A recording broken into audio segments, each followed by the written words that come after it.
Welcome to The Explainer. So today we're going to try and unpack the really paradoxical career of one of football's most electrifying and, let's be honest, controversial talents, Gareth Bale. I mean, think about it. On one hand, you've got the hero of the finals. This is the guy who showed up in the biggest moments and scored some of the most iconic, trophy-winning goals you will ever see. And then, on the other hand, you've got this guy, the outcast. The player who just seemed to disconnect from the biggest club in the world, who was famously accused of caring more about his country and even golf than his day job in Madrid. So the big question is, how does that happen? How does one of the most gifted players of his generation end up being both of these things at once? It's a really complicated legacy filled with legendary moments and a ton of lingering questions. All right, let's get into it. To really understand the whole story, we've got to rewind. Before Madrid, before all the drama, our story starts in England. This is where a super-fast Welsh kid who started out as a defender began a transformation into one of the most feared attackers on the planet. I mean, look at this timeline. His rise wasn't just fast, it was absolutely explosive.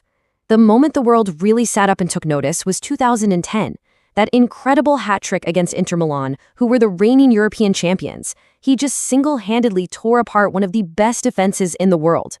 By 2013, he wasn't just a star anymore. He was the undisputed king of the Premier League. And that final season at Tottenham, that was his masterpiece. He hit a level that very few players ever reach, scoring 21 league goals and just winning games all by himself with these moments of pure, unstoppable magic. His dominance was just undeniable.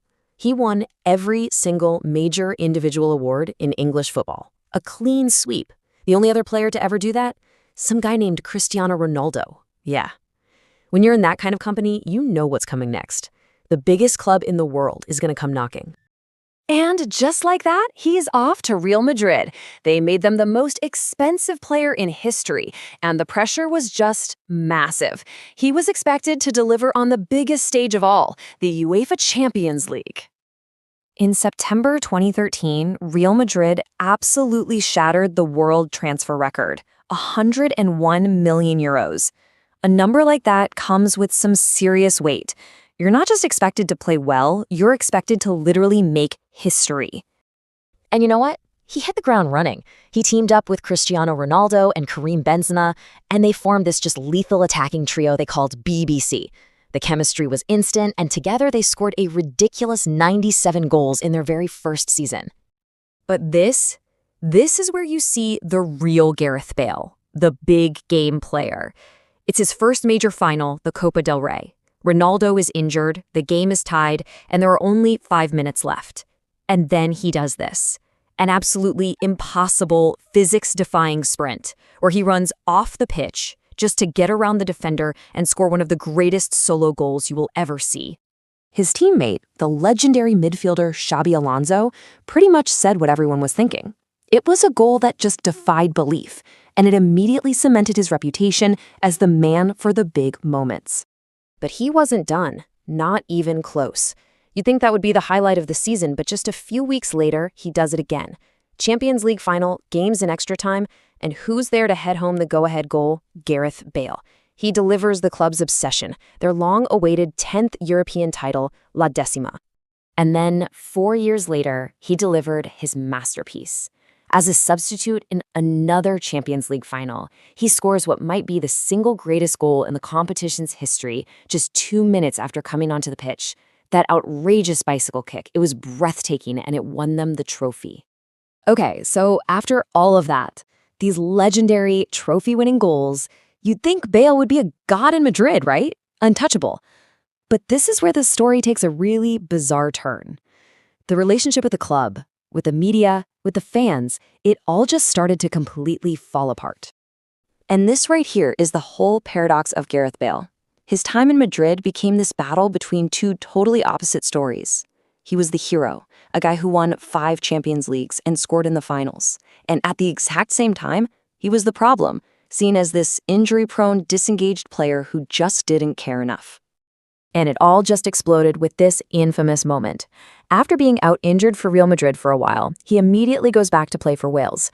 And then he celebrates qualifying for a major tournament with this flag. For the fans and media in Madrid, this was the ultimate betrayal, the final proof that his loyalties were somewhere else entirely. So, after eventually leaving Madrid, doing a short stint over in the USA, Gareth Bale retired in early 2023, which leaves all of us to look back and try to make sense of a career with these incredible highs and some truly perplexing lows. But here's the thing, if you strip away all the drama, all the noise, and just look at the resume, the numbers are undeniable. Just look at this trophy cabinet. I mean, 5 Champions Leagues? 5. That's a feat very few players in history can even come close to. 19 major trophies. This is the resume of one of the most successful footballers of the 21st century, period. And for his country, oh, there's no debate. He is an absolute icon. He retired as the all-time leading goal scorer for Wales, a team he basically carried to historic tournaments. For his country, he is a legend. End of story. And so, this is where we're left. What's the final verdict? Was Gareth Bale a misunderstood genius who just did things his own way, delivering what it mattered most and not caring about the rest? Or was he a talent so immense that all the conflicts and controversies actually held him back from becoming one of the undisputed all-time greats? That is the complicated, fascinating legacy he leaves behind.